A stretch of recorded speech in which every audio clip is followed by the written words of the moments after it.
Welcome to the Nikki Jencen Show. I am Nikki Jencen. Thank you so much for being here today. I am so excited. We are ending Money Month with an absolute freaking bang. My guest today, Jessi Fearon, dug herself out of $55,000 worth of debt. Now that wasn't just all credit card debt, but you'll hear in her story how she did it and how she is living debt-free. That's it, debt-free, completely 100% debt-free without credit cards. It's no secret that in 2 years, my family and I paid off just over $55,000 of debt.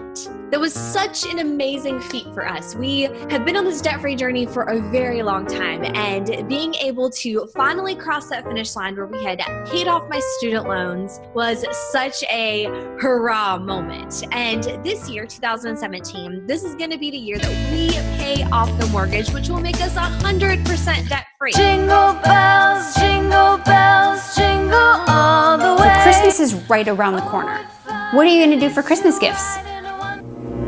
I believe that one of the most important things that you can do right now is getting a budget together of what you're going to spend for Christmas.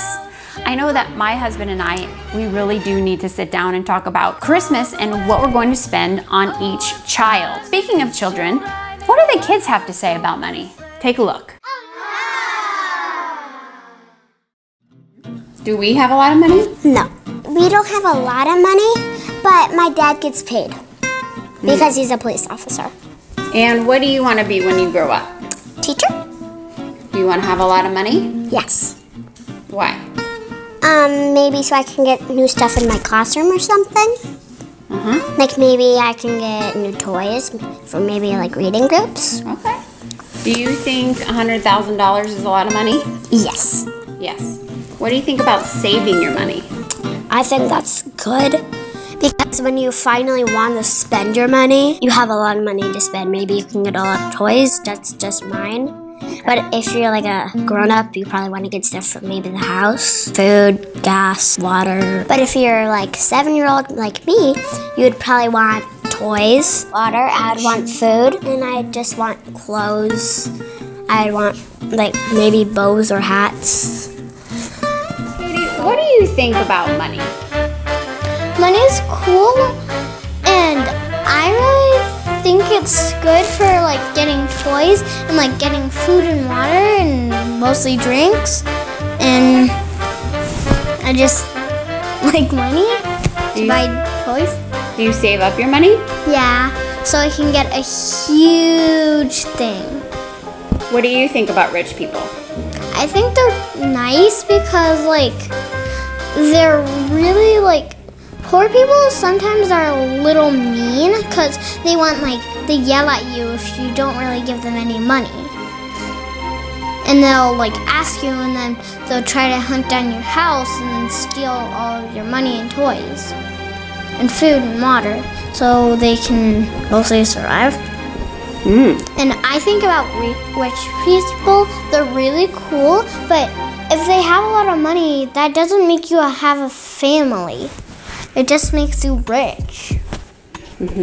Are rich people happier than poor people? Kind of, yeah. Because they have a lot of money. They want to buy they can buy whatever they want. Right.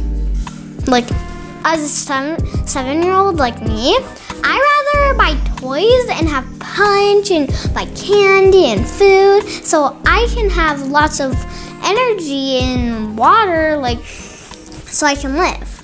And food, of course. If you're able to buy anything that you want, does that make you happier? No. You need a family to be happy. And if you had $100,000, what would you spend it on? I'd save it up. Would you give your money away if you could? No. Definitely take a look at what Jessi has to say about how to budget and how much and how we should look at Christmas gifts. We are here with Jessi and we're talking about budgeting. And I am so excited. Jessi, you have the most amazing blog and tips and tricks. And even though you look like you are 19 years old with, thank you. with babies and a husband, I was like, how old is this girl? How does she have so much knowledge that I don't? I'm 35 and she's like a baby. No, not quite. Not quite. She just has great genes, everybody. Well, thank you. Today we are talking about budgeting for Christmas because as we all know, Christmas is around the corner and we have to start either saving or getting some sort of tip from the expert Jessi here on what we should really be doing in order to pay for those Christmas presents. Thank you, Jessi, for being on the show. Well, thank you, Nikki. I really appreciate it. Thank you for having me on. So you dug yourself out of $55,000 worth of debt, but that wasn't all credit card debt, correct? No, it was not. The credit card debt was actually the smaller portion. The larger portion was my student loans, but we also had a car loan within that $55,000 as well. But we were able to do that in a little over 2 years. We were able to climb ourselves out of it, and right before our third child was born. We were officially consumer debt free, which was so awesome and so amazing. And we haven't had a single credit card in 4 years. So it's been awesome. It's been awesome. Now, is your house paid off as well? No, it's almost. We owe just over $19,000 on the house. So we were hoping to have it paid off this year, but my business kind of took off and Uncle Sam came knocking at the door. So that kind of took away some of debt payoff power. So we're currently working to restructure my business in order to hopefully keep more of the money that I'm earning. And hopefully we'll have it paid off by next year. Uncle Sam, I swear, I swear, we work so hard for our money and then it goes, down the tube sometimes. But so today we're talking about Christmas and I want to know what you have done in the past. You have how many babies? 3. 3 babies. Yes. And have you've been in a place where you're kind of scrapping for cash? Yes. Yeah. And so what would you do in a time like Christmas with having 3 babies if you're living paycheck to paycheck? Well, for us, our very first debt-free Christmas was in 2013. We still had debt, but we were just refusing to go into more debt. So we weren't going to use credit cards to go and buy Christmas presents. And at that time, our oldest was not quite 2 yet. He was just under 2 years old. And our second child was a newborn. And so I just kind of decided, I was like, you know what, we're not going to go crazy with it. We're going to just give them a couple of little gifts. Like, honestly, we got them, like I got my nearly 2-year-old a coloring book and some crayons. And then the newborn got a onesie. And what was funny is that later on that day, all of our family came over. And so of course we have one particular relative that loves to overgive. I think we all have that special relative in our life. And so they got this, abundance of gifts, like just, it was craziness in our house. But the one thing that like our 2-year-old kept going back to was the coloring book. That was like the one thing that he was so interested in. And it just kind of brought to light the fact that you don't have to spend a lot of money to, provide a great experience for your children. And the very next year, all of our Christmas gifts came from yard sales. We got a cozy coupe for $5. We got a bike for $10. So what is a cozy coupe? It's the little, that little red and blue and yellow little plastic car that, like the little kids will ride around in. Like now they have big faces on the front of them, but they used to back in the 80s. Like the electric ones that you can ride around in? No, it's just the ones like the Flintstone car. It's like right. Yeah. So it's really, it's by, like, I think, was it Little Tykes? I think it's Little Tykes, but it's actually a really expensive thing. It's like a $50 thing, brand new. And so we got it for $5, used at a yard sale. But so what we just started doing is we started being intentional about what we were going to buy for our kids and what we weren't going to, and how much we were going to spend, which for us for a long time, even now, is not very much money. For each one of our kids, the budget is still only $30 per kid that we spend on Christmas. And a lot of times that's mostly clothes or a book or something that they absolutely need. $30. Seriously? Yeah. Yes.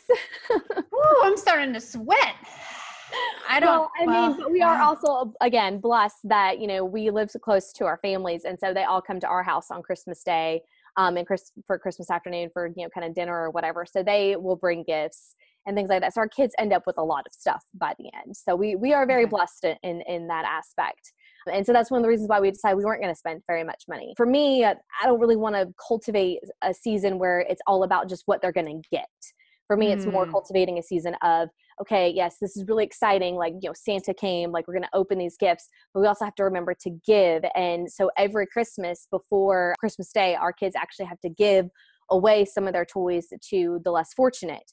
And at first I kept thinking that my kids didn't really quite get the message because my kids are 5, 4, and 2 now.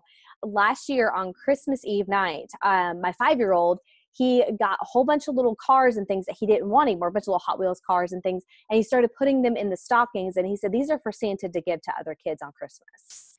And I was like, oh my gosh, he got it. He got the understanding. And so for me, that is more important than my kids getting a whole bunch of gifts. Like I still want them to have that excitement, but I want it to just be more meaningful than just a bunch of junky stuff that's going to break before the end of the day anyways. So wow. I think that the key to it is just to be intentional about the memories that you want to create with your children. Is it about the money and about the amount of gifts and the gifts that they receive, or is there a deeper meaning for you, whatever that meaning may be? So when you put it in terms like that, I think it becomes easier when maybe you can't spend the amount of money you want to, or the amount of money that you've spent in years past, because okay, it's not about the money anymore. It's about this instead.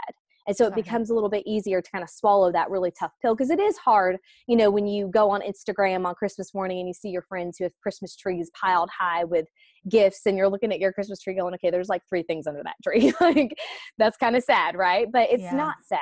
It's still beautiful and there's still meaning behind it.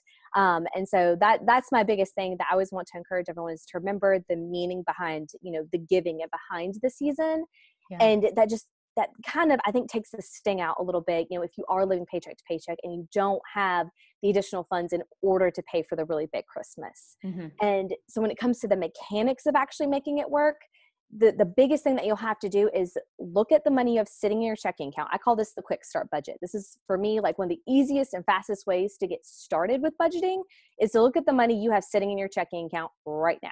However much money that is, whether it's $100, $1,000, $2,000, whatever. Take whatever amount is currently sitting in your checking account and you look at all the bills that are due between now and your next, expected paycheck, and you subtract those out. You look over, okay, how much time is it? A week, 2 weeks? How many times do I need to go to the grocery store? How many times are you planning to go out to eat? How many times do I expect that I need to fill up my car, et cetera, et cetera? You write all of those things down and you subtract it out and you see how much money you have left over at the end. Right. Is it enough to cover all of your expenses? Is it not? Do you need to readjust? If there's money that's left over, then you need to come up with something to do with that money. You can set that money aside for Christmas. You can set it aside to put it into savings, to pay off debt, whatever you determine is best for the money. But for me, that is the fastest way to get started with budgeting. And it kind of almost makes it click a little bit.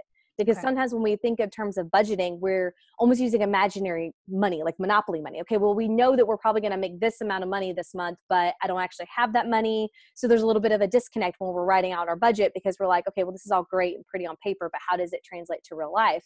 But when you're using the money sitting in your checking account and you're actually writing out those numbers and you see, okay, well, I've only got this amount of money to last me 2 weeks. And if I don't make it work, I'm not going to have any money before my next paycheck. And so it kind of just puts you a little bit more hands-on with your money. So if you go through it that way and see if there is additional money that you can set aside for Christmas, then start setting aside whatever that additional money may be, whether it's $5, $1, $10, whatever it is, just start setting it aside. But set it aside somewhere outside of your checking account. Don't just leave it sitting in your checking account, because it'll disappear. Put it in a savings account. If you want to go to the ATM, take it out and stick it under the mattress until Christmas, whatever you want to do with it. But make sure you take it out of your checking account, because it will disappear. I promise you, it will disappear somehow, some way. Absolutely. So we take out about $600, $700 per paycheck for food. And that's just for food, to tell you the truth. That's actually not even that bad. It's really not. There are some folks that pay a lot more than that. So you're actually not doing very bad in that regard. Well, I've also listened to a lot of, other experts, and they say, well, only allow yourself $100 a week. And I'm sorry, I cannot make it off of $100 a week for my kids living in California. Yeah, that's hard. It's I really, visited thank San you for Diego once, and I validating went to the that. grocery store and I was like, oh my goodness, like this is a lot of money. Exactly. And you know, the price of food fluctuates. It So does. it's really tough to just have a single dollar amount budget. Like if you're just going to do $100 per week, you know, you run out quickly, faster than what you ever imagined. Yes. You know, so we were realistic and gave ourselves $300 a week essentially. And we still, it's like our refrigerator is bare. Yeah, no, that's a lot of times, especially when my kids hit their little growing spurts. I swear, kids just randomly hit those growing spurts, don't they? Where you're just like, oh my goodness, like you're just eating like a cow. I don't understand. Exactly. But yeah, our fridge gets like that too, where it all of a sudden just goes completely and totally bare. And you're like, what in the world? Like, I'm not going to go shopping for 2 more days. Why is there no food in this house? Exactly.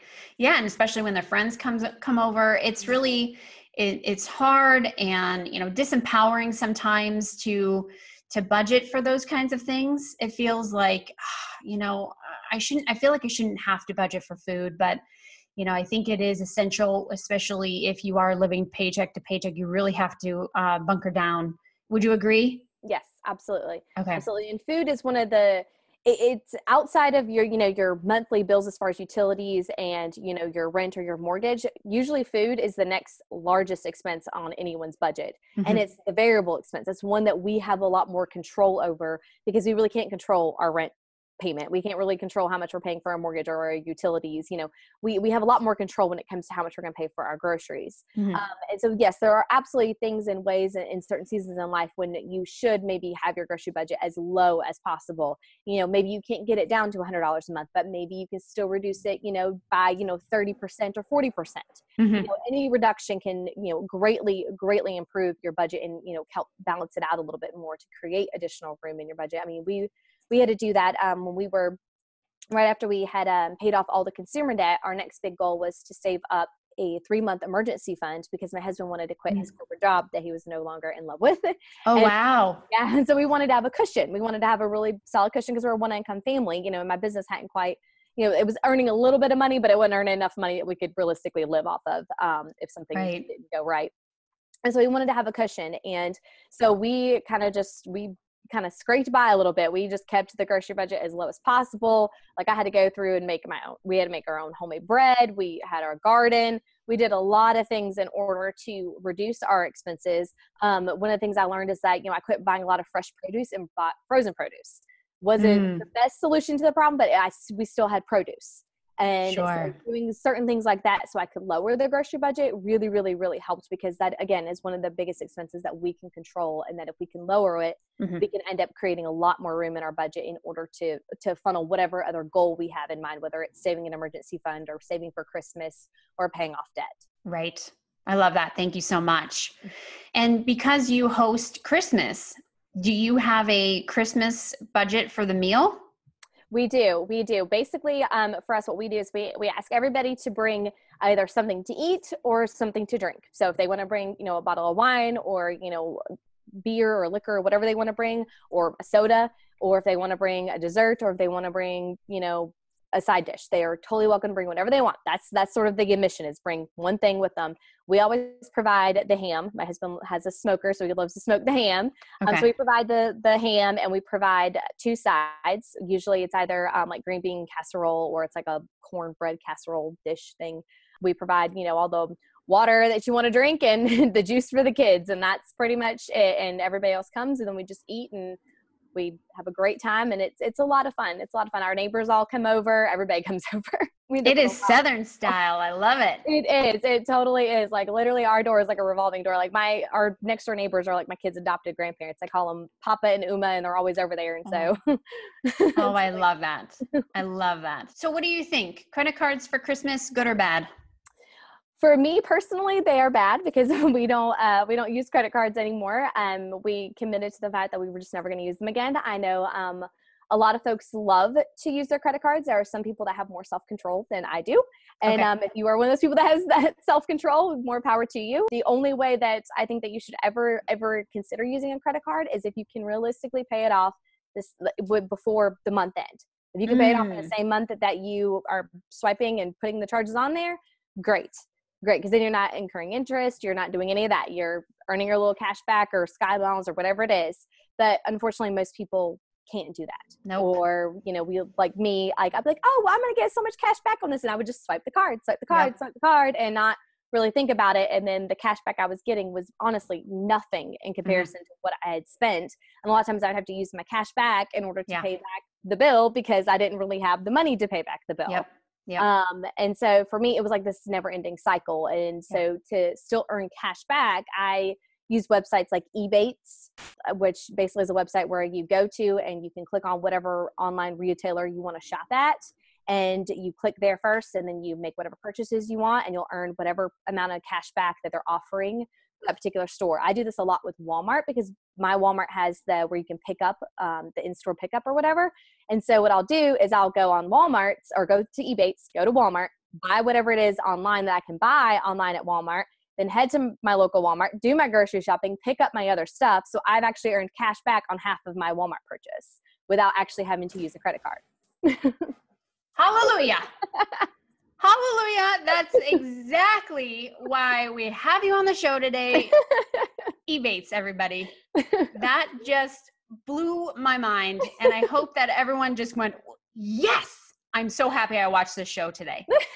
Jessi, that was phenomenal. Okay, any more of those tips? It's an app called Ibotta, I think is how you pronounce it. It's Ibotta. And it's another like little cashback app, but it's for groceries. Now, it's not for every single grocery store. If you live in areas that have maybe smaller chain grocery stores, you're probably not going to be able to use this app with as much success. But if you have bigger chain grocery stores like Walmart, you know, Target, any of the Kroger or Kroger affiliates or anything like that, you whatever you buy at the grocery store, a lot of times there's a cash back bonus there, or like a rebate on whatever those items are. Sometimes they're on generic items. Sometimes they're on specific items. That money is sort of deposited into your Ibotta account, and then you can cash out through PayPal. So you're literally getting cash back for your purchases. So all you have to do is just take a snap of your receipt. Well, what you'll do is you'll have to select which items that you purchased that are available for the rebates, for the cash back. Oh, okay. And then you take a picture of your receipt so they can verify that you actually purchased whatever those items were, and then they'll deposit that money into your account. Okay. So if anybody listening right now has some budgeting hacks, just like Jessi suggested, please comment below and let everybody know so we can all start using that and saving immediately. Yes. Jessi, 3 budgeting tips that you can suggest for families who are tight on money, you know, just aside from Christmas. 3 budgeting tips. The first thing I would say is not just to create the budget, but to work to stick to the budget. If you are married, it is crucial that you talk to your spouse about it. And I know that can be really hard, because it was really, really awkward for me when I first realized that, because I was pregnant with our second child, when I realized that we weren't going to be able to afford for me to stay home with our children after our second was born with the amount of debt we had. That was the reason for us becoming debt free. And I was scared to death to talk to my husband about that, because I'm the one that manages the money. I'm the Amen, sister. Amen, sister. I totally get it. I'm like, I don't really want to tell my husband this, like, because now I failed, right? I failed. I haven't done something right. But the truth is that to be truly intimate with your spouse, you have to have those difficult and uncomfortable conversations. Yeah. Like that's what you have to do that. And so by doing that, we then went on the debt-free journey, and we are now debt-free. But so I want to encourage you that, you know, even if you're living paycheck to paycheck, no matter how dire the situation is, if you're married, have the conversation with your spouse. You don't need to yell and scream if things get heated. You can pick up the conversation the next day. It's okay. You know, but have a conversation with your spouse. You know, maybe you're the one that needs to make the budget, and then bring it to your spouse and discuss it, because there might be things in the budget that your spouse is like, no, we don't need to pay for this anymore. And that's what happened with us. There was a lot of things in the budget that I wanted us to keep paying for that my husband was like, no, well, there's $30 right there that we can get, you know, here's, you know, get this $50 thing off here. We're like, get this. And it's great, because all of a sudden you start becoming a team. So my first advice to you is create the budget, talk to your spouse if you have a spouse, and then stick to your budget. And the only way you're going to stick to the budget is if you're married, you're on the same page with your spouse. And so the second tip is to actively manage it. So with sticking to your budget is actively managing it, because you need to be paying attention. Don't wait until the end of the month to gather up all your receipts to try to figure out where all your money went. Be doing it as you're spending your money. Pull out the cash if you need to. You know, if you're planning to go to the grocery store and you're only going to spend $100 at the grocery store, you go to the ATM and you pull out $100 and you go to the grocery store. Leave your debit card at home. I've done this, and I will tell you, it's very awkward when you realize that you've overspent and you have to put things back, but it's a massive learning curve because it will keep you in line. It's a boundary on your money, and it will keep you from overspending the money that you don't have. So, you know, use cash if you need to, but create a boundary for yourself and actively manage your money and just stick to it, because you'll be amazed at how much easier this becomes once you start developing this habit. The third thing I would say, and this is actually a really big one, is to always have a goal. Always have a goal with your money, whether that's to save for Christmas, whether it's to pay off debt, whether it's to save an emergency fund, whether it's to retire, whether it's to put money into your kids' college education fund. Whatever the goal is, always have a goal for your money. Always have something in your budget that is to fund some future activity, whatever it is. Because when you have that in place, it gives purpose to your money, and it makes you want to pay attention and actively manage your money. Because, you know, when you're just surviving, a lot of times, you know, you get bogged down by that.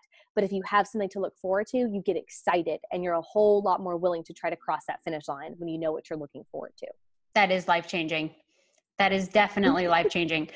You know, just going back to tip number 2, I can tell you that I'd be standing in line and I would be just sweating because I know that I only have a certain amount. And so I would be like on the verge of like diarrhea because I'm just going, oh my gosh, I'm going to put everybody through hell. And when I started using cash, I found that it wasn't as easy as using your card.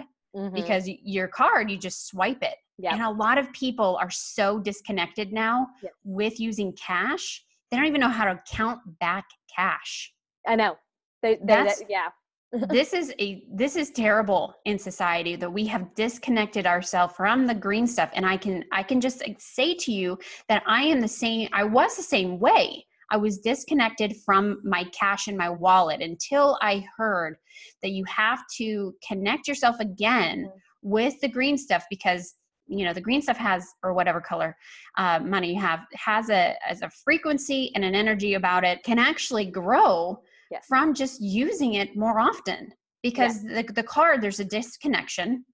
And when you actually have to count, use your brain, that's also using a vibrational frequency that goes along with the cash. So it kind of has like this spiritual entity that goes beyond, you know, the budgeting conversation, which I think is pretty cool. And something to teach your kids as well is that, you know, always have a knowledge about money, that to know how to count your money, to know how to respect your money, I think is so interesting. And I always tell my readers, I'm like, you know, $40 cash and then $40 on your debit card are two different things. Because if you're standing in line at the grocery store and the total is $40 and you have your or $43 and you have your debit card, you're just going to swipe that and you've gone $3 over your budget. But if all you have is the $40 cash, you can't go that $3 over. It makes you actively manage your money without you really, really, you know, having to give too much thought about it, because you're like, well, I only got $40. I can't spend any more than the $40. I don't have $3 to give you.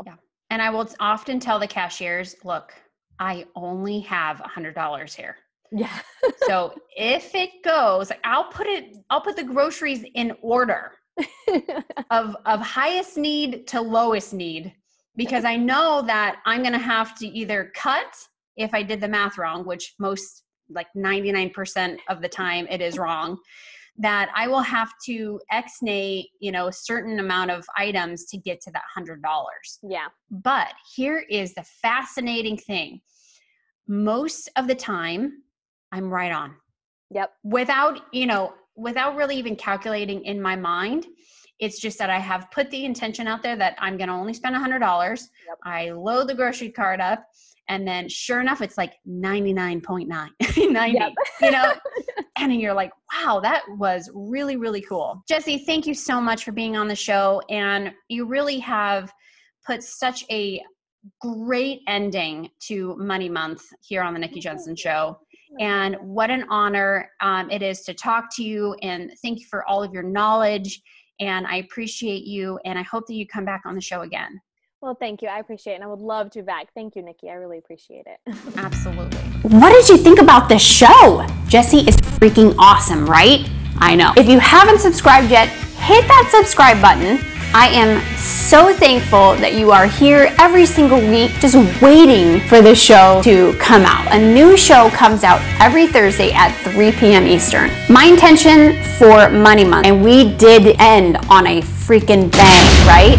My intention for Money Month was that you learned, something about money that's going to help you move through your financial problems, and that you are more than your circumstances, that there is a life outside of worrying about money. Know that I love you, know that I think about you, and if you have a financial success story that you want to share, comment down below and share it with the community, because people are really going to learn from your openness. To communicate your story will help others. It's going to inspire and ignite somebody to do better for themselves. And that's what this community is all about. So thank you for your love, thank you for your shares, and thank you so much for being a part of this community. We cannot thrive without you.